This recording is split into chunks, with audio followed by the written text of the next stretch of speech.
Okay, so what we're going to talk about here is the homework assignment. And I'm going to do this really down and dirty so you guys understand that this is not something you're supposed to drive yourself crazy over, okay? This is also something to which there are no exact rules, okay? A lot of these are just judgments that you've been making on your own.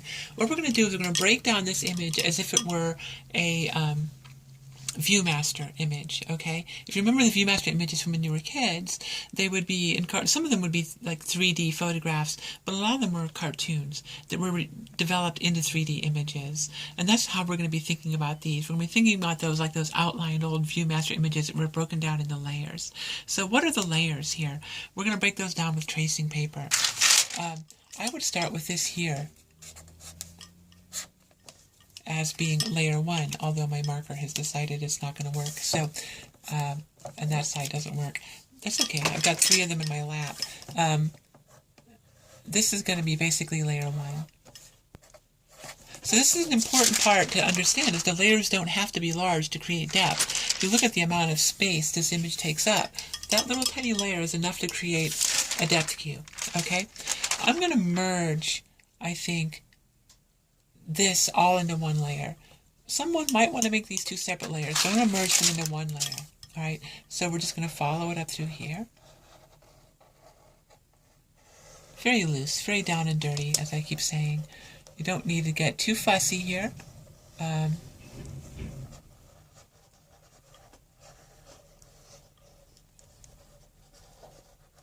So this is layer 2. Now, the other thing to keep in mind here is that each layer has its own depth, all right? Layer 1 has a front face, which is dark, and a top face, which is light.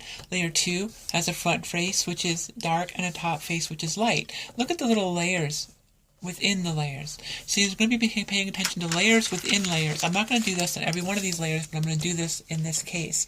You know, this would be like a micro layer, so let's call that 2A. This would be like a micro layer, let's call that 2B. And this would be another micro layer, and we would call that 2C, okay? I'm not going to do this every time. I just want you to understand the concept. Also, this tree is in front of this tree. So there are layers within layers. That's what we're looking for here. The next thing we're going to do is move back to layer 3, which is basically this here. Although, as I look now, I realized something I didn't notice before. This one would actually be layer 3. Really small. Kind of glad we redid this one, because it kind of reinforces the point that these layers need not be large. So if that's layer 3, this one becomes layer 4, okay? So your layers can be very tiny little wedges. So we've got 4 layers so far.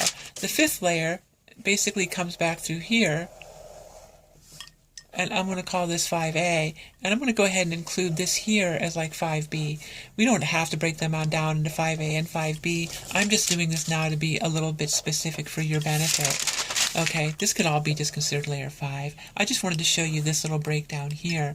Then we're going to come across here, and this is going to be layer 6. Layer 6 comes all the way across here. Okay, so there's your layer 6. We could have counted this as layer 6 and made this layer 7, but we're not going to do that. What we're going to do is just look at this as a rolling part of layer 6.